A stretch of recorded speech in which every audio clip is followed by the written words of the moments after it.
In mid-July of 1518, a woman named Frau Trophäa stepped out of her house into a narrow, dirt-packed street in Strasbourg and began a silent, relentless dance.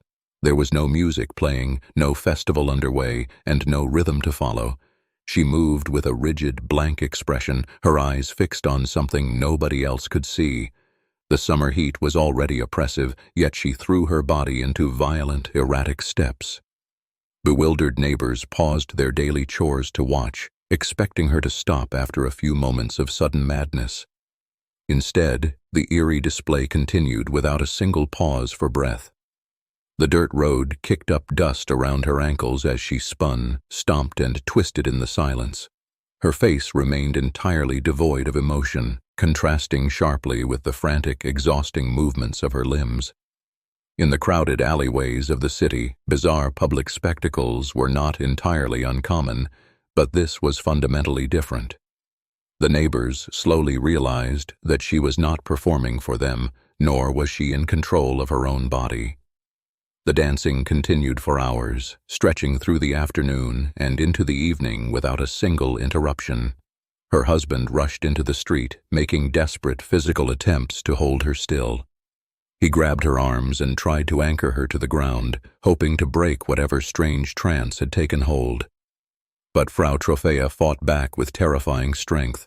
She violently resisted every effort to restrain her, breaking free from his grip to resume her frantic, jerky motions. These physical movements were entirely devoid of joy or celebration. Her steps were compulsive, driven by an invisible force that demanded absolute physical exertion. When bystanders tried to block her path, she simply pivoted and continued her relentless stomping in another direction. Her arms flailed in sharp, unnatural arcs, and her breathing grew incredibly ragged. Yet the physical mechanism driving her muscles refused to shut down, forcing her to expend energy she did not have. The immediate physical agony of that first day was catastrophic. Beneath her heavy, sweat-soaked wool clothing, her body temperature spiked dangerously high. Her leather shoes quickly wore thin against the hard dirt, and by nightfall her feet were actively bleeding, leaving dark red footprints in the dust. The sheer exhaustion radiating from her trembling muscles would have crippled a healthy soldier, yet she could not collapse. Every ragged breath she took was a testament to the immense physical toll ravaging her system. Most horrifying of all was the sheer terror visible in her eyes. As the daylight faded, the blankness in her expression gave way to a look of profound, trapped panic. Her mind was clearly awake, desperate for the relief of rest, but her body flatly refused to obey. She was a prisoner inside her own skeleton, forced to endure the agonizing destruction of her own tissues. The neighborhood watched in silence as she danced into the dark, trapped in a waking nightmare. To understand the growing dread among the onlookers, one must consider how medieval crowds interpreted bizarre public behavior. Initially, such an outburst might be met with neighborhood mockery, laughter, or accusations of public drunkenness. In 16th-century Europe, erratic actions were often dismissed as simple foolishness or the result of a heated argument. But as the first day bled into the second, the laughter in the street completely evaporated. The crowd recognized that this was not a voluntary act of rebellion. A terrifying realization began to settle over the community. The onlookers understood they were witnessing a biological or spiritual horror, not a theatrical performance. The human body is simply not designed to sustain maximal cardiovascular output for days on end without sleep or water. Watching Frau Trophäa defy these fundamental biological limits shattered the crowd's understanding of natural law. A deep, pervasive unease took root, as the mechanism behind her involuntary movement remained entirely inexplicable to the local authorities. Then came the terrifying escalation that transformed a singular tragedy into a historical anomaly. Without warning, a second person stepped into the street and began mirroring her frantic, disjointed steps. Shortly after, a third neighbor abandoned their work, their face adopting the same rigid, hollow expression, and joined the exhausting marathon. The isolated incident had suddenly multiplied. What had started as one woman's bizarre affliction was now actively spreading through the immediate community. This highly contagious nature of the movement proved that the phenomenon was not isolated to Frau Trophea's biology. The mania began taking hold in the surrounding alleyways, jumping from person to person like an invisible spark. Neighbors who had been watching in horror just hours prior were suddenly compelled to throw their own bodies into the relentless frenzy. The street transformed into a chaotic mass of flailing limbs and bleeding feet, with the afflicted completely unable to communicate their shared agony. To comprehend how this localized horror rapidly expanded, we must shift our focus from the dirt street to the broader landscape of Strasbourg itself. The city was not a calm, stable environment caught off guard by a random event. Instead, it was a societal powder keg perfectly primed for a bizarre and explosive outbreak. The conditions required for such a massive psychological rupture had been quietly building for years. The strange dancing mania did not strike a healthy, thriving populace. It ignited within a community already stretched to its absolute limits by overwhelming societal pressures. Every citizen was living under a constant, suffocating blanket of stress, fear, and uncertainty. By zooming out from the immediate neighborhood, the true scale of the vulnerability becomes clear. The environment surrounding these people provided the exact fuel needed for an inexplicable contagion to thrive. In 1518, Strasbourg occupied a precarious and highly volatile position within the Holy Roman Empire. It was a bustling, overcrowded trade hub, heavily populated by merchants, artisans, and thousands of desperate laborers. The city was defined by deep, inescapable economic inequality, where wealthy elites lived in stark contrast to the sprawling, impoverished lower classes. Towering stone structures cast long shadows over cramped, unsanitary slums, physically mapping the stark divide between the ruling class and the destitute. Beyond the city walls, the political landscape of the Holy Roman Empire was fracturing. Strasbourg was surrounded by political instability, shifting alliances, and the looming threat of violent conflict. Furthermore, the region was heavily shadowed by an impending religious upheaval that would soon tear the continent apart. The citizens were acutely aware that their physical safety and spiritual salvation were constantly under threat. This created an atmosphere of perpetual anxiety, where every rumor felt like a harbinger of the apocalypse.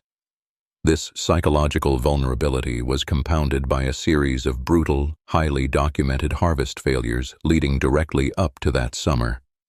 Extreme weather had repeatedly destroyed the region's grain supplies, causing the price of basic bread to skyrocket beyond the reach of the working class.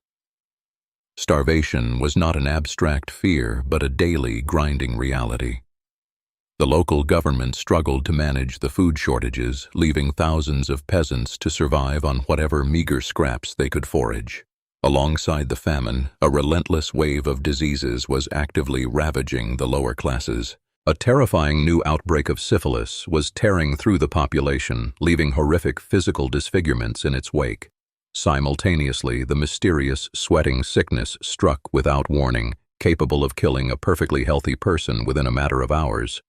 These overlapping biological threats created an inescapable atmosphere of constant dread, where sudden death was a visible, daily occurrence in the city streets.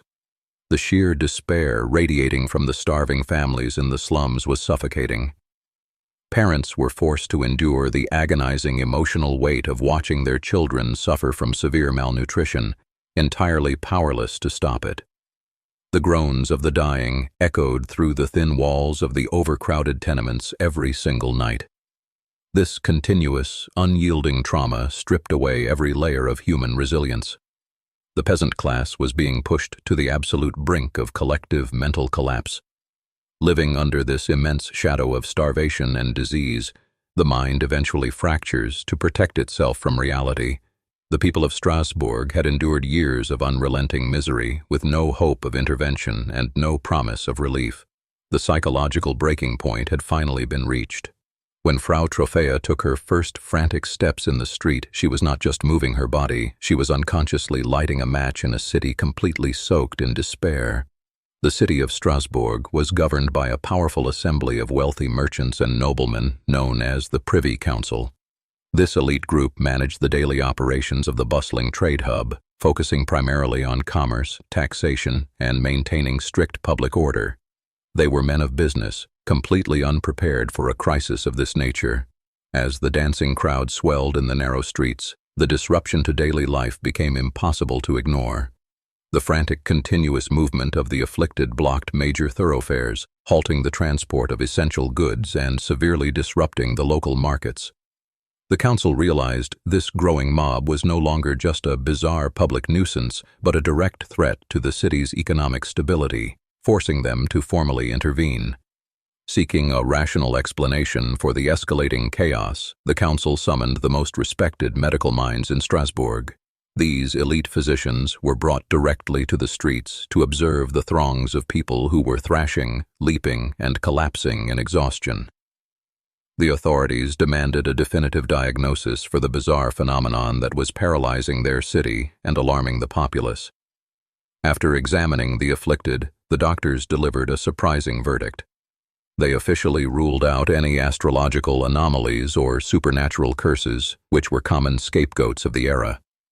Instead, centuries before modern science would introduce concepts like mass psychogenic illness or ergot poisoning, these medieval doctors fatally misdiagnosed the dancing mania as a natural biological disease. To understand this catastrophic medical conclusion, one must look through the lens of 16th century science. The leading medical minds of the era did not operate on an understanding of neurology, psychology, or germ theory.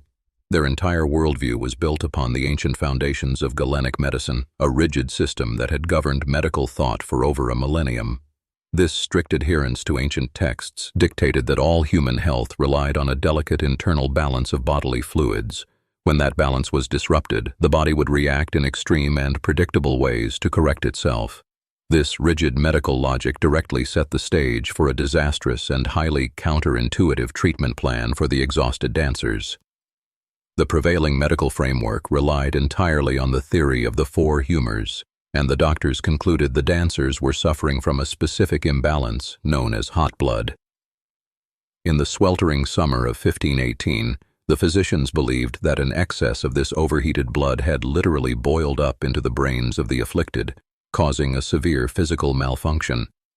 This boiling blood was thought to overheat the brain itself, inducing a state of temporary, uncontrollable madness that hijacked the nervous system. According to the medical texts of the time, this furious internal heat could not be cooled by rest or water. The only way to cure the boiling mind was to physically burn off the excess hot blood through relentless, continuous physical exertion. Acting on this medical advice, the Strasbourg City Council issued an official documented mandate that defied all modern logic. They decreed that the dancers should not be restrained or forced to rest in any capacity. Instead, the victims had to be actively encouraged to continue their frantic movements until their hot blood was entirely depleted and their minds finally cleared. Implementing this bizarre medical intervention required extensive logistical planning by the city bureaucrats. The council ordered the clearing of public spaces and the allocation of municipal funds to facilitate the treatment.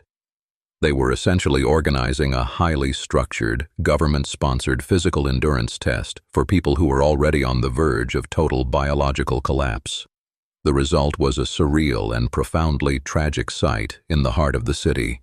Master carpenters were brought into the central market square, tasked with constructing a large, elevated wooden stage specifically for the afflicted. The sounds of hammering and sawing mixed with the agonizing cries of the dancers, creating a deeply unsettling atmosphere for anyone passing by. There was a dark, inescapable irony in this municipal response. A horrific, involuntary compulsion that was tearing human bodies apart was being framed and supported like a joyous public festival. The victims, trapped in their own exhaustion and severe physical pain, were now elevated on a platform, put on display for the entire city as they danced entirely against their will. To ensure the treatment was effective, the council took the extraordinary step of hiring professional musicians from the local city guild. They paid drummers, pipers, and horn players out of the municipal treasury, stationing them directly next to the newly built wooden stage. Their explicit job was to provide a continuous, driving rhythm to keep the afflicted moving at all costs. The mechanics of this intervention were designed to force the victims past their normal physical limits. The musicians played loud, upbeat tunes in shifts, intentionally maintaining a dangerously high tempo day and night. The authorities genuinely believed that the faster the music played, the faster the hot blood would burn away, finally releasing the dancers from their torment. Instead of curing the afflicted, the lively music acted as a powerful psychological accelerant. The relentless drumming and piping echoed across the market square in late July 1518, drawing massive crowds of curious onlookers from every corner of the city. The upbeat tempo masked the true horror of the situation, making the frantic movements look like a genuine, infectious celebration. This immense auditory stimulation triggered a catastrophic backfire. The infectious rhythm and the sight of the swaying crowd pulled dozens of the vulnerable, highly stressed onlookers directly into the fray. Within a matter of days, the core group of 30 original dancers rapidly swelled to over 100 victims, all caught in the exact same involuntary, rhythmic thrashing. The wooden stage in the market square quickly proved entirely inadequate for the exploding number of afflicted citizens. The sheer volume of thrashing bodies forced the dancing mania to spill off the platform and back into the surrounding streets. What was meant to be a contained, medically supervised environment instantly fractured into widespread, uncontrollable chaos. The frenzy rapidly infected multiple districts, spreading like a cultural contagion through the narrow alleys and crowded tenements of Strasbourg. The overwhelmed city guards could do absolutely nothing to contain the surging masses of thrashing bodies. The council's attempt to cure the strange affliction had only succeeded in transforming an isolated incident into a full-scale civic disaster. By late July of 1518, the wooden stage constructed in the center of Strasbourg had become a scene of unimaginable horror. The heavy wooden planks, initially built by the city to provide a safe space for the afflicted to burn off their humoral imbalance, were now deeply splintered and dangerously slick with sweat. Bare feet pounded relentlessly against the rough wood, tearing away skin and leaving dark, smudged trails of blood across the entire platform. The overwhelming stench of unwashed bodies hung thick in the stagnant summer air, mingling with the deafening, unceasing beat of the hired drummers who were still desperately trying to maintain the rapid tempo. The human body is fundamentally incapable of sustaining continuous, high-intensity aerobic exertion for days on end without experiencing catastrophic biological failure. As the dancers thrashed under the hot sun, they rapidly depleted their cellular energy stores, pushing their physiology far past the absolute limits of natural endurance. Severe dehydration set in first, thickening the blood and preventing the body from cooling itself, which quickly invited the onset of fatal heat stroke. Simultaneously, the relentless physical trauma triggered rhabdomyolysis, a deadly condition where rapidly breaking down muscle tissue floods the kidneys with toxic proteins, leading directly to acute organ failure. The inevitable, terrifying breaking point finally arrived as the massive crowd of onlookers watched the first victims simply drop from the stage. Pure shock rippled through the market square as dancers, their faces contorted in absolute agony, suddenly clutched their chests and collapsed heavily mid-step. The grim reality of the affliction became undeniably clear as bodies were carried away from the wooden platform, lifeless and stiff. These citizens were not merely suffering from a strange compulsion, they were literally dancing themselves to death, their hearts exploding under the impossible and sustained physical strain. The municipal records of Strasbourg document an immediate, panicked reversal by the city council as the daily death toll began to mount rapidly. The magistrates realized with profound dread that their meticulously planned medical intervention had failed catastrophically, accidentally accelerating the very crisis they had intended to cure. The established medical doctrine of overheated blood was abruptly abandoned in a desperate bureaucratic scramble to undo the immense damage. The council finally recognized that providing a stage and professional musicians had not burned out the disease, but had instead weaponized the environment against the highly vulnerable afflicted. In a swift and decisive decree, the authorities ordered the immediate cessation of all music in the public square, silencing the drums at last. Carpenters were hastily dispatched to tear down the wooden platforms, dismantling the bloody stage in a frantic effort to remove the physical focal point of the spreading mania. The city council then enacted strict emergency legislation, explicitly banning all public dancing and music across the entire city of Strasbourg. Violators faced severe financial penalties as the government desperately tried to enforce total silence to break the contagious rhythm that seemed to be holding the victims hostage. With secular medicine entirely discredited and the death toll continuing to rise, the terrified authorities abandoned the local physicians and turned their attention toward the church. The spectacular failure of earthly science forced a profound shift in how the crisis was understood, moving the narrative entirely from a biological imbalance to a spiritual crisis. The city leaders, echoing the growing, fearful whispers among the frightened populace, concluded that the plague was not a natural illness at all. They now firmly believed that the dancing mania was a divine curse, a supernatural punishment inflicted directly upon the city for its collective and unrepented sins.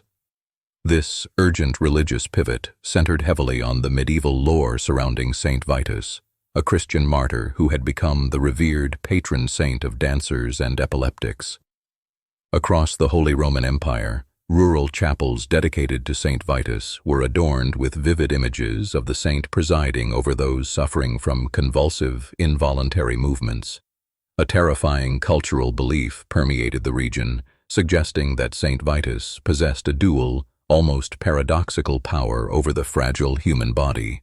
It was widely accepted by the peasantry that an angered Saint Vitus could curse sinners with uncontrollable dancing, while an appeased Saint Vitus was the only force capable of curing them. To appease the angry saint, the local clergy prescribed a highly specific and bizarre religious penance for the absolute worst of the afflicted dancers.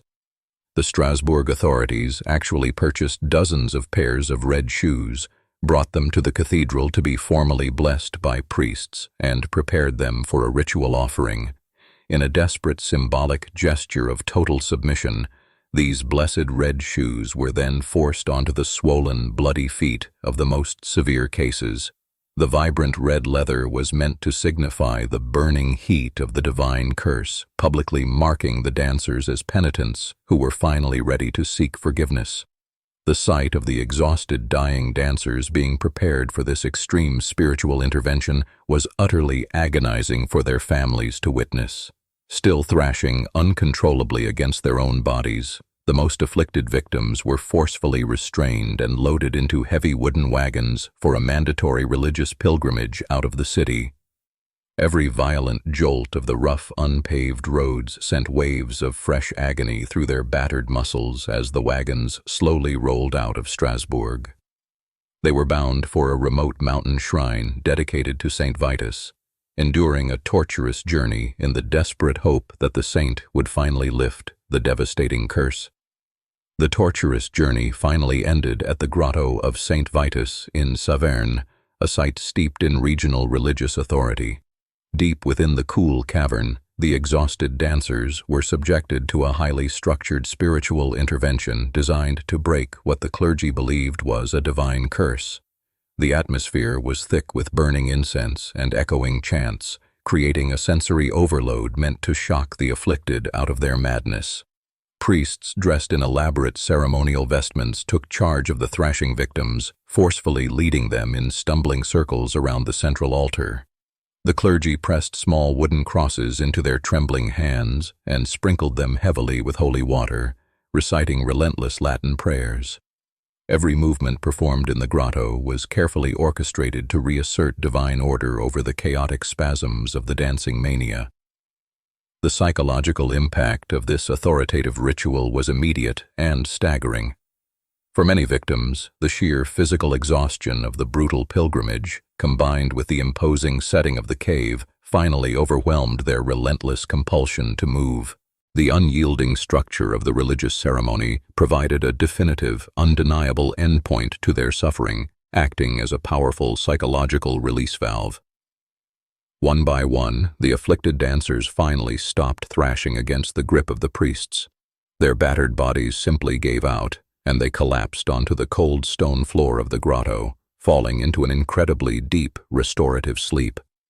The violent, involuntary spasms that had relentlessly gripped them for weeks vanished in the dark cave, replaced by the heavy breathing of total physical depletion. Back in Strasbourg, the frantic energy that had consumed the city slowly began to dissipate as the afflicted were carted away. By late summer of 1518, the vibrant market squares and narrow alleys had finally quieted down, returning to the mundane rhythms of daily commerce. The massive wooden stage that had amplified the disaster was dismantled, leaving only an eerie, empty space where the chaos had peaked. Yet the sudden silence left behind a deeply traumatized population and a baffled city council. Families were left to care for severely injured relatives and mourn the dead, while local magistrates struggled to comprehend exactly what had just torn through their streets. The immediate crisis of the plague had passed, but the desperate search for a rational explanation was only just beginning. The details of this bizarre outbreak did not fade into mere folklore, thanks to the meticulous record-keeping of the era. Deep within the dusty municipal archives of Strasbourg, centuries-old documents still sit quietly on carefully preserved wooden shelves. These heavy, leather-bound ledgers, fragile parchment scrolls, and stacks of faded ink correspondence offer a stark, bureaucratic account of a seemingly impossible event. Within these preserved pages, city administrators recorded the exact dates of the outbreak, daily observations, and the specific municipal funds spent on hired musicians, stage carpenters, and religious offerings. Alongside the financial ledgers, the personal notes of local physicians and the detailed entries of city chroniclers provide a rigid timeline of the escalating crisis. This undeniable mountain of surviving paperwork transformed a medieval tale into documented historical fact. Hundreds of years later, 20th-century historians and medical professionals began to rigorously re-examine these Strasbourg archives with a fresh perspective.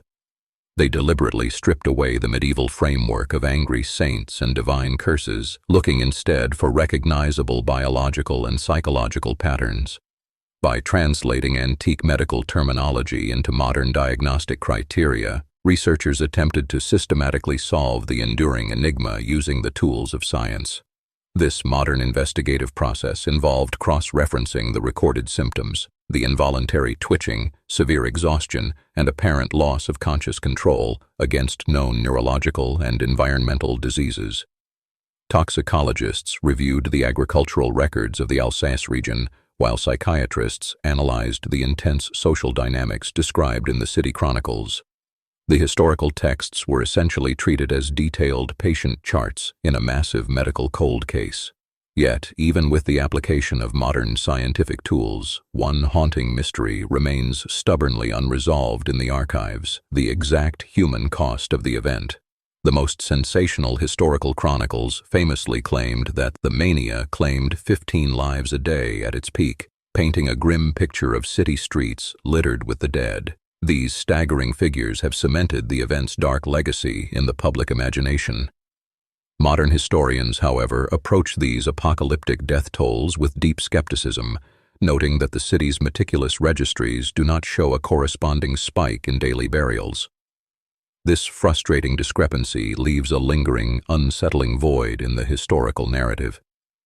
The true scale of the tragedy, the exact number of hearts that gave out on the cobblestones, remains a vast human loss permanently obscured by time. In the search for a biological culprit, the first major modern theory to gain traction pointed directly to the local food supply, specifically a condition known as ergot poisoning. Ergot, scientifically known as Claviceps purpurea, is a highly toxic fungus that naturally grows on damp grains, particularly rye. In early 16th century Europe, rye was the absolute staple crop, baked into the dark bread that fed the peasant class.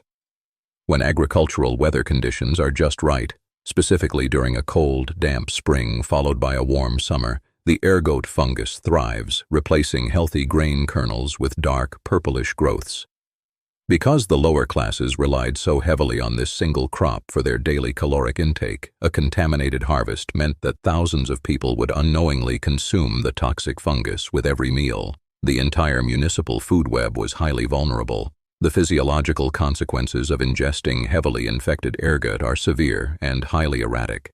The fungus contains a dangerous cocktail of psychoactive alkaloids, most notably ergotamine, which is a chemical precursor to the modern synthetic hallucinogen LSD. When this toxic bread is digested by an unsuspecting population, active chemicals flood the bloodstream, launching a sudden and devastating assault on the central nervous system and the human brain. Victims of acute ergotism experience a literal waking nightmare. The poisoning induces vivid, deeply disturbing hallucinations, severe paranoia, and violent, uncontrollable muscle spasms that could easily be mistaken by onlookers for a chaotic dancing mania. Furthermore, ergot chemicals cause intense vasoconstriction, severely restricting blood flow to the extremities, which creates a maddening, agonizing, burning sensation in the limbs that victims desperately try to shake off through erratic movement. This specific cluster of horrifying symptoms was actually quite well known to medieval society, even though they did not understand the underlying fungal origin of the disease. In the centuries leading up to 1518, localized outbreaks of ergot poisoning were incredibly common across rural Europe, particularly during years of heavy rainfall and rotting harvests. The affliction was so prevalent and so deeply feared by the peasantry that it had its own widely recognized name. Locals gravely called it St. Anthony's fire, a nod to both the patron saint invoked for relief and the agonizing, invisible burning pain that consumed the victim's arms and legs. Because the agricultural region around Strasbourg had a long, thoroughly documented history of suffering from this exact environmental poison, modern researchers naturally assumed that an outbreak of St. Anthony's fire was the hidden spark behind the dancing plague.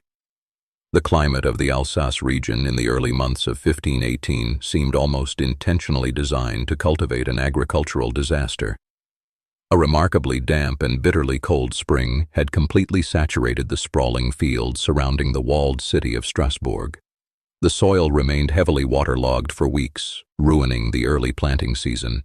These persistently wet conditions created the absolute perfect breeding ground for Claviceps purpurea, the toxic mold responsible for producing ergot.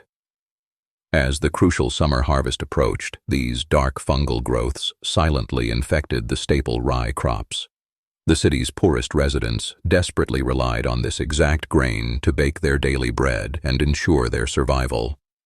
However, modern medical analysis quickly exposes severe structural flaws in the ergot poisoning theory. The known chemical properties of the fungus fundamentally contradict the documented physical reality of a relentless, weeks-long dancing mania.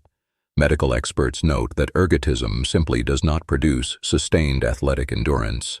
Instead, it acts as a severe vasoconstrictor, aggressively shutting down the body's vital circulatory pathways. Ergot severely restricts blood flow to the extremities, a debilitating condition that rapidly leads to tissue death and gangrenous rot. A person suffering from this extreme level of restricted circulation would literally begin to lose their fingers and toes. This makes it biologically impossible for a victim to sustain vigorous, rhythmic dancing on their feet for days on end without collapsing in agony. This glaring medical contradiction leaves modern researchers facing a deeply frustrating dead end. The biological evidence simply cannot support the immense physical endurance demonstrated by Frau Troffea and the hundreds of citizens who inevitably followed her into the streets. The physical math of ergot poisoning simply does not add up to the historical record of continuous, multi-day movement. It is an unsettling realization for historians and medical professionals alike.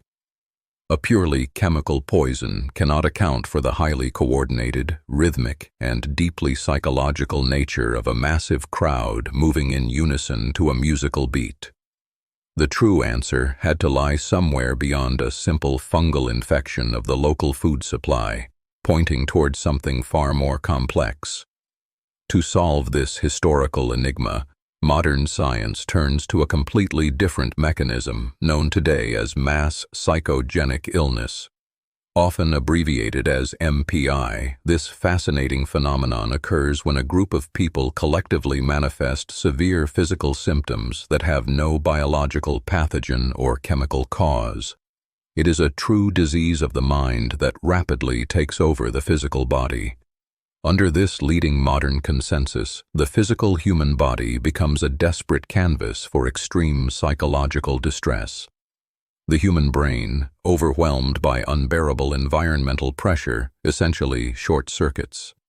It converts deep, unmanageable emotional trauma into involuntary, uncontrollable neurological symptoms that the victim simply cannot stop, no matter how hard they try. The real-world manifestation of mass psychogenic illness is completely removed from conscious choice or deliberate action. The unfortunate victims collapsing in the streets of Strasbourg were not faking their condition, nor were they simply swept up in a voluntary, rebellious frenzy against the local government. Their physical suffering was entirely genuine and completely inescapable. Their overwhelmed brains had actively overridden all voluntary motor control, bypassing their normal conscious desires. The sheer psychological overload forced their exhausted bodies into inescapable loops of repetitive movement. This neurological hijacking trapped the citizens in a physical compulsion they could neither stop, control, nor fully understand as they danced toward their own deaths. To understand how an entire city could suddenly succumb to such a massive psychological break, one must look closely at the brutal living conditions of 1518. The biological mechanism of mass psychogenic illness requires an environment completely saturated with inescapable despair. It needs a population that has already lost all hope for a better future. Strasbourg had just endured a relentless sequence of failed harvests, widespread starvation, and devastating outbreaks of syphilis and leprosy. The daily misery of the peasant class had reached a dangerous boiling point. This created a highly traumatized population that had been pushed to the absolute edge of human endurance, leaving their minds incredibly vulnerable to sudden fracture. Observers recording the event at the time noted that the afflicted dancers appeared completely disconnected from the physical world around them. They moved through the crowded public squares with glazed, unfocused eyes, entirely unresponsive to the noise and chaos unfolding in the streets. They seemed trapped in a waking dream, entirely isolated from the surrounding panic. This severe alteration of consciousness is a classic hallmark of stress-induced dissociation. The dancers literally felt no pain from their bleeding, blistered feet as they struck the hard cobblestones. They had retreated into a deep, protective psychological trance that shielded their conscious minds from the unbearable reality of their daily lives in the Holy Roman Empire. Yet, mass psychogenic illness does not produce random, chaotic symptoms. It requires a shared cultural framework to dictate exactly how the distress is expressed. The specific physical manifestation of the illness is always shaped by the deeply held beliefs of the affected community. The mind uses familiar cultural symbols to broadcast its internal breaking point to the outside world. In the deeply superstitious, saint-fearing society of early 16th century Europe, the frightening concept of a divine dancing curse was already well established in the public consciousness. The victims unconsciously adopted the specific physical actions expected by their culture, turning their collective trauma into a relentless, rhythmic punishment that perfectly matched the local legends of Saint Vitus. The most harrowing aspect of this psychological contagion was its incredible ability to hijack the minds of completely healthy onlookers. Simply watching the afflicted writhing in the streets was enough to shatter the fragile mental state of the surrounding townspeople. The visual spectacle of the dancing acted as a powerful trigger for those already teetering on the edge of despair. Fueled by a deep-seated, paralyzing fear of Saint Vitus and his legendary curse, the power of suggestion became a literal physical weapon. The sheer horror of witnessing the plague forced the bodies of frightened bystanders into the exact same involuntary, fatal rhythm. Their own minds betrayed them, instantly pulling them into the very nightmare they were desperately trying to avoid. To understand how this local incident exploded into a mass event, we have to look at the epidemiology of ideas.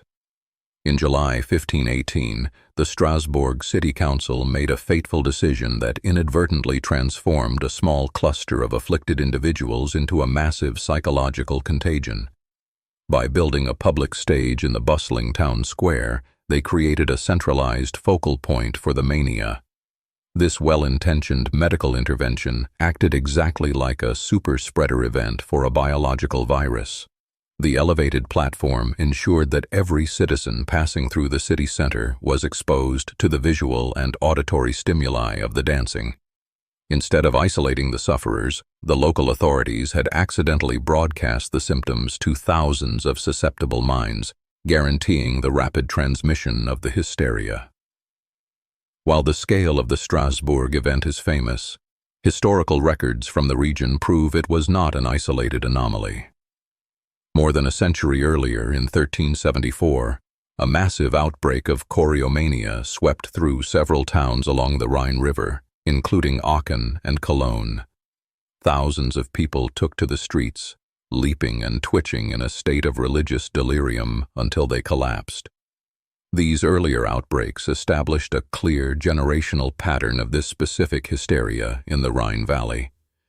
The cultural memory of the 1374 events had been passed down through local folklore and religious teachings. When extreme famine and disease struck again, the population already possessed a deeply ingrained psychological blueprint for how to physically manifest their collective despair. Yet the question remains why the 1518 outbreak eclipsed all previous incidents in its intensity and historical footprint. The answer lies in the unique environment of early 16th century Strasbourg, a city experiencing rapid population growth and high urban density. People were packed tightly into narrow streets, making it impossible to avoid the sights and sounds of the growing crisis. This dense urban concentration was combined with the emergence of early print media, allowing news and rumors of the curse to circulate faster than ever before. When the city council introduced their disastrous medical intervention of paid musicians and public stages, they provided the final catalyst. This perfect storm of crowding, rapid communication, and official endorsement amplified the hysteria far beyond the limits of previous centuries. The auditory environment surrounding the stage was overwhelming, driven by the relentless tempo of the hired musicians. Historical accounts from the Strasbourg archives note that guilds of musicians were paid to play the pipe and tabor, a traditional combination of a high-pitched flute and a snare-like drum. They played in shifts, ensuring the music never stopped, day or night. The specific, driving beats of these medieval instruments did more than just provide a rhythm for the afflicted.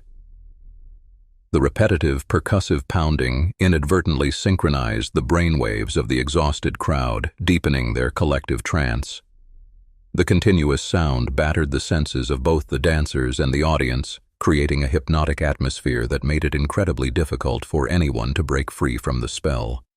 Much of what we know about this auditory assault and the chaos in the streets comes from the writings of Sebastian Brandt, a prominent local chancellor and author. Brandt documented the events of 1518 extensively, but his records were far from objective medical observations. He viewed the outbreak through a strictly moralistic lens, interpreting the involuntary movements as a direct punishment for civic sins. In his official writings, Brandt characterized the afflicted not as victims of a psychological crisis, but as willing participants in a shameful, sinful display. This harsh judgment heavily influenced how the city authorities responded to the crisis. Because Brandt's perspective dominated the surviving civic records, the historical narrative we read today is permanently colored by his belief that the dancers were morally corrupt rather than medically ill. The tragedy of this moral condemnation is magnified when we look at exactly who was convulsing in the summer heat of 1518. The plague almost exclusively targeted the poorest, most vulnerable citizens of Strasbourg, those who had already been pushed to the brink of starvation by recent harvest failures. It was the city's laborers, servants, and peasant women who found themselves trapped in the involuntary mania. These marginalized individuals bore the absolute brunt of the era's suffering, enduring the physical agony of the dancing while being judged as sinners by men of wealth and power. They had no resources to flee the city and no voice to defend themselves against the accusations of the elite. Their bodies became a public spectacle of misery, exhausted by a society that offered them neither food nor empathy. The suffering of these laborers played out before massive crowds, creating a complex and toxic psychological dynamic among the onlookers. The physician Paracelsus, who visited Strasbourg shortly after the event, noted the intense bystander effect that gripped the city square. People were drawn to the stage by a powerful morbid curiosity, unable to look away from the bizarre and violent physical exertion of their neighbors. This morbid fascination quickly mixed with severe religious dread and contagious anxiety. As onlookers watched the dancers bleed and collapse, they were consumed by the fear that they might be the next target of St. Vitus. This escalating panic rippled through the tightly packed crowds, breaking down their psychological defenses and priming their own nervous systems to succumb to the exact same involuntary movements. As the summer of 1518 dragged on, this contagious anxiety caused a complete breakdown of social cohesion within Strasbourg. The fundamental trust that held the medieval community together disintegrated, replaced by a pervasive, creeping paranoia. Because the trigger for the curse seemed invisible and random, neighbors began to fear their own neighbors, viewing every sudden movement or sign of fatigue as a potential threat. People withdrew into their homes, locking their doors and refusing to interact with anyone outside their immediate families. The bustling markets grew quiet, and the daily cooperative work required to keep the city functioning ground to a halt. The fear of catching the madness drove the citizens into extreme isolation, fracturing the community just when they needed mutual support the most. The fracturing of public life and the sheer visibility of the crisis eventually forced a massive political shift within the city's leadership. The Strasbourg City Council realized their strategy of encouraging the dancing had been a catastrophic failure, resulting in deep civic embarrassment and a loss of control over the population. They needed to immediately reverse course to restore order and salvage their political authority. In a desperate attempt to regain control, the council abruptly banned all public music and dancing, dismantling the very stages they had built weeks earlier. They implemented draconian new regulations governing public behavior, strictly policing the streets to prevent any gatherings. This harsh pivot marked the end of the attempted medical cure and the beginning of an authoritarian crackdown on the morals and movements of the citizenry. Beyond the immediate political crackdown, a deeper ideological shift was beginning to take root in the cobblestone streets of the city. The failure of established religious authorities to swiftly cure the dancing plague left a lingering resentment among the populace. Traditional Catholic rituals, such as the procession to the shrine of St. Vitus, had not provided the immediate salvation the desperate citizens expected. This visible failure of the old religious order created fertile ground for new, radical ideas simmering just beneath the surface of civic life. As the summer wore on, the inability of the priests to command a stop to the madness fed directly into a growing local appetite for the Protestant Reformation. The frantic, unceasing movement in the public squares became a living metaphor for a society rapidly losing faith in its traditional spiritual protectors. The visual shock of the event soon bled into the cultural output of the region, fundamentally altering how local artisans depicted mortality. In the decades following the outbreak, the artistic motif known as the danse macabre, or the dance of death, gained unprecedented prominence in regional woodcuts and paintings. Artists began producing visceral images of animated skeletons linking arms with common peasants, dragging them into a relentless, involuntary waltz toward the grave. These grim depictions were not merely abstract allegories for human mortality, but direct reflections of the trauma witnessed in 1518, capturing the exact physical reality of neighbors dancing themselves to death. To understand the true nightmare of this affliction is to confront the absolute loss of bodily autonomy. The victims were entirely trapped inside their own failing physical frames, their legs marching and stomping against their conscious will while their minds remained acutely aware of the exhaustion. Modern medical professionals observing similar symptoms today often compare this historical suffering to the devastation of severe chorea, a neurological disorder characterized by unpredictable, involuntary muscle movements. Much like patients diagnosed with modern movement disorders, the afflicted individuals in July 1518 experienced the sheer helplessness of watching their own limbs betray them, unable to command their bodies to simply stop and rest.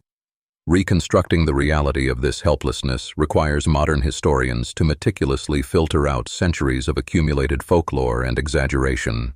The narrative of 1518 is often clouded by later embellishments involving demonic possession or supernatural curses, which obscure the actual mechanisms of the event. To find the truth, researchers rely strictly on surviving civic documents stored in the Strasbourg municipal archives, such as direct guild payments issued to the hired musicians. By isolating these dry, verifiable financial ledgers and city council minutes from the more sensational myths, a clear picture emerges of a genuine medical and administrative crisis rather than a paranormal event. This rigorous documentation also reveals a fascinating geographic constraint to the phenomenon, showing that the contagion was highly localized to the specific cultural environment of the Rhine Valley. The dancing mania did not sweep unchecked across the European continent, but rather remained tightly contained within a distinct regional boundary. Because mass psychogenic illness relies heavily on shared cultural beliefs to spread, the strict linguistic borders of the Holy Roman Empire effectively acted as a quarantine zone. Once the news of the dancing reached the borders of France or Italy, where the specific local folklore of St. Vitus held no psychological weight, the mental contagion simply hit a wall and could not infect the neighboring populations. The ultimate tragedy of the Strasbourg outbreak lies in the grand, bitter irony of the city's initial response. The authorities had utilized the best medical and civic knowledge available to them at the time, genuinely believing that facilitating the movement would burn out the disease. Instead, as the calendar turned to August 1518, it became undeniably clear that the very attempts to cure the dancing were the precise mechanisms that had weaponized it. The constructed stages, the paid pipers, and the massive public attention had transformed a solitary psychological breakdown into a highly visible, incredibly infectious mass casualty event. The frantic energy that had gripped the city finally began to wane only when the external environmental pressures started to ease. By late August, the suffocating summer heat that had baked the region gradually gave way to cooler, more forgiving autumn weather, subtly shifting the mood of the exhausted populace. More importantly, the crucial late summer harvest finally began to arrive in the city markets, bringing a slight but vital relief to the ongoing famine. As fresh grain became available and the immediate threat of starvation receded, the underlying baseline of collective anxiety naturally dropped, draining the essential psychological fuel from the mass hysteria. With the psychological fever breaking, the physical apparatus of the crisis was systematically dismantled by order of the embarrassed city council. The wooden dancing platforms in the public squares were rapidly torn down, and the heavy timber was hauled away to erase the visual reminders of the chaos. The exhausted musicians were given their final guild payments and permanently dismissed from their posts, while the mandated red shoes were collected and locked away from public view. As the compulsive dancing finally ceased, the surviving citizens awkwardly attempted to return to normal commerce, sweeping the dusty streets and reopening the market stalls that had been shuttered for weeks. Yet, even as the city slowly healed and the historical ledgers were closed, a haunting lack of closure remained regarding the woman who had inadvertently started it all. The entire catastrophic chain reaction had begun with a single, inexplicable act in a narrow alleyway, but the ultimate fate of that first dancer was entirely lost to time. After being loaded onto a wagon and sent away to the mountain shrine of St. Vitus in the earliest days of the outbreak, Frau Trophäa disappears completely from the historical record. Whether she found a cure at the distant chapel, succumbed to exhaustion on the journey, or simply lived out her days in quiet anonymity, remains one of the most enduring mysteries of the 1518 dancing plague. The ultimate revelation of the 1518 crisis lies in the absolute power the human mind holds over its physical vessel. When subjected to relentless environmental stress and steeped in a culture of divine retribution, the brain can effectively rewrite its own operational parameters. The citizens of Strasbourg did not simply choose to dance. Their deeply ingrained fears bypassed conscious control, directly hijacking their central nervous system. This physiological takeover demonstrates how extreme psychological belief can completely override basic physical survival instincts. Under normal conditions, the human body employs pain and exhaustion as strict biological brakes. These safeguards force a person to stop moving before fatal damage occurs. Yet during this mass psychogenic illness, those fail-safes were entirely dismantled. The afflicted danced on bleeding feet and torn ligaments, prioritizing a perceived spiritual imperative over their own flesh and bone. This mechanism of collective neurological hijacking did not vanish with the end of the medieval era. The fundamental human hardware remains unchanged, leaving modern populations equally susceptible to outbreaks of mass psychogenic illness. In the 1960s, textile factories in the United Kingdom experienced sudden waves of phantom bug bites. Fainting spells swept through the workforce in hours, forcing production lines to shut down despite no biological pathogen ever being found. Similar events have paralyzed modern educational institutions, proving that the phenomenon simply adapts to contemporary environments. Entire schools have been evacuated after a single student reported a strange odor, leading dozens of others to immediately develop severe nausea. In other documented cases, contagious vocal tics and involuntary muscle spasms have rapidly spread among teenage populations. These incidents closely mirror the uncontrollable movements of 1518, just without the religious framing. The physical town square that once restricted the spread of these psychological contagions has now been replaced by a digital equivalent. Today, modern communication networks allow a localized expression of extreme stress to cross oceans in a matter of seconds. Social media algorithms serve the exact same function as the hired musicians in medieval Strasbourg.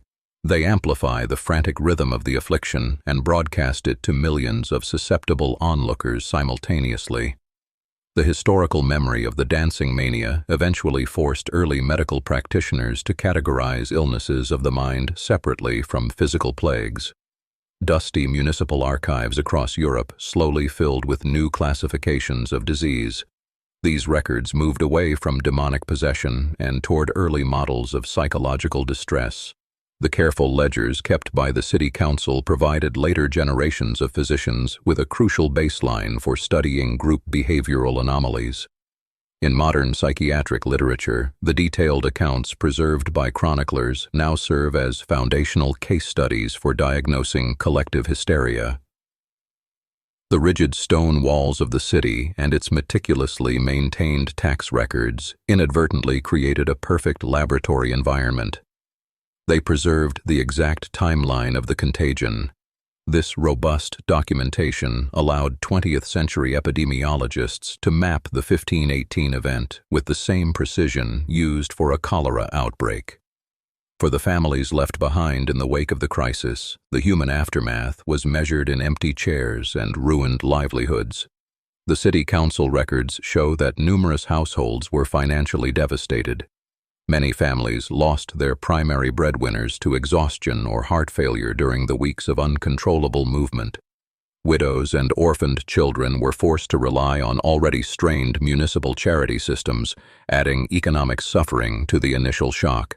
The local guilds also had to manage the fallout of a severely depleted workforce, just as the crucial harvest season began. Shoemakers, bakers, and carpenters who survived the mania required months of physical rehabilitation to heal their shattered feet and torn muscles. The municipal government quietly absorbed the massive financial debts incurred by building the wooden stages. They buried the costs in the city budget to avoid further public scrutiny. The enduring legacy of this event fundamentally altered how the region viewed the relationship between the church and medical authority. When the priests failed to stop the dancing and the physicians could only offer flawed humoral theories, a quiet disillusionment settled over the surviving population. This collective loss of faith in traditional institutions created fertile psychological ground for the radical religious reformations that would soon sweep across the Holy Roman Empire. The realization that neither prayer nor medicine could control the human mind in crisis left a lingering sense of vulnerability among the citizens. They had witnessed their neighbors, spouses, and children stripped of their free will. These victims were reduced to mechanical figures thrashing in the summer heat. That traumatic memory permanently fractured the illusion of civic order, proving that civil society was highly fragile under collective panic. Despite centuries of medical advancement, the specific biological threshold that triggers such a massive psychogenic collapse remains undefined. Scientists understand the broad mechanics of cultural contagion, but they cannot predict exactly how much psychological pressure a population can endure. The precise formula of famine, fear, and suggestion that ignited the crisis has never been successfully replicated. It remains a complex variable that cannot be fully quantified in modern clinical settings. The medical community still debates the exact percentage of the afflicted who may have been suffering from underlying physical ailments. It is entirely possible that Frau Trophäa, or a small cluster of initial dancers, suffered from genuine neurological distress, such as mild ergot poisoning. This organic illness could have provided the initial spark, which the traumatized minds of the onlookers then unconsciously mimicked. The strict boundary between physical disease and psychological contagion remains a permanent historical blind spot. The legal framework of the city underwent a quiet evolution in the decades following the outbreak, specifically regarding the policing of public behavior. The town council enacted strict new ordinances that limited large public gatherings during times of famine or extreme civic stress.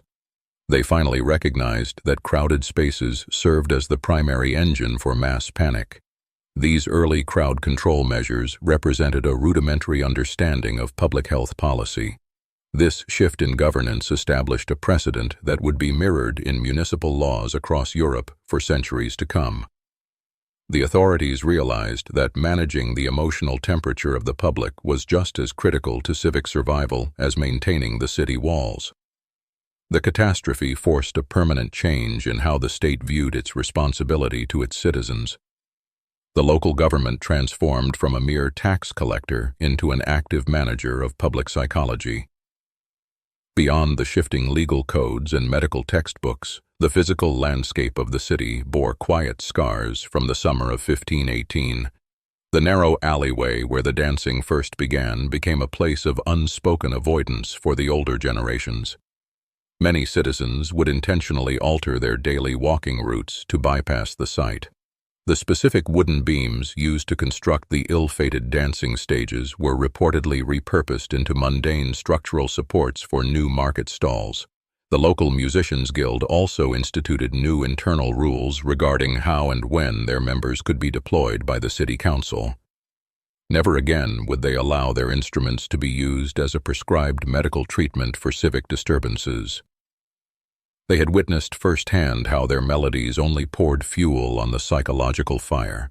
The rhythmic drumbeats and piping flutes were strictly reserved for weddings and formal ceremonies, permanently severing the dangerous link between music and medical intervention.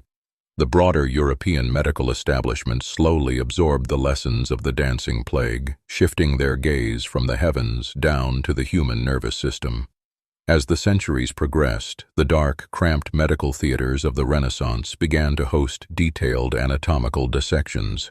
Physicians actively searched for the physical pathways that connected the brain to the muscles. The bizarre events documented in the Alsace region became a driving force behind the early mapping of the nervous system.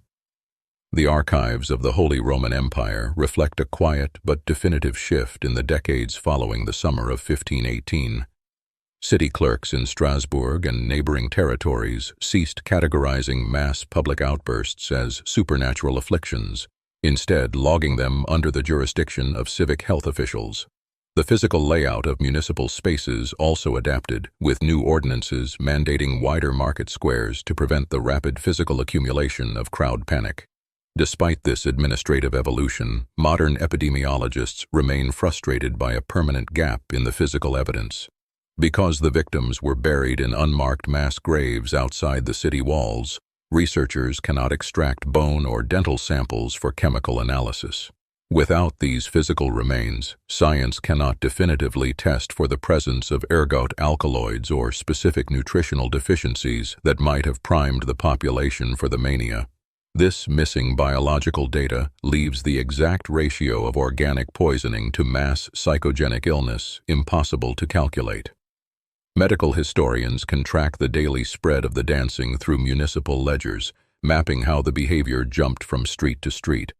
However, they cannot prove whether a localized batch of contaminated rye bread sparked the initial neurological breakdown in Frau Trophea before the overwhelming psychological pressure of the famine took over. The enduring legacy of that summer lies not in the unrecovered bones, but in a permanent shift in medical philosophy. The mania forced early physicians to confront the reality that the human mind could completely hijack the body, fracturing the medieval belief that such suffering was solely a divine punishment. For the descendants of those who danced until their feet bled, this diagnostic evolution offered a quiet, belated dignity. It reframed the afflicted not as cursed sinners or willing participants in a dark ritual, but as tragic casualties of a society pushed entirely past the limits of human endurance. In the decades that followed, the city of Strasbourg quietly dismantled the emergency wooden stages built in the central squares. The physical spaces where hundreds danced themselves into the grave returned to ordinary marketplaces, forcing a generation of surviving families to walk daily across the exact cobblestones where their relatives collapsed. Today, the only remnants of that summer are the faded ink entries in the municipal archives. They sit silently on the shelves, recording the precise cost of a moment when the human mind simply broke under the weight of the world.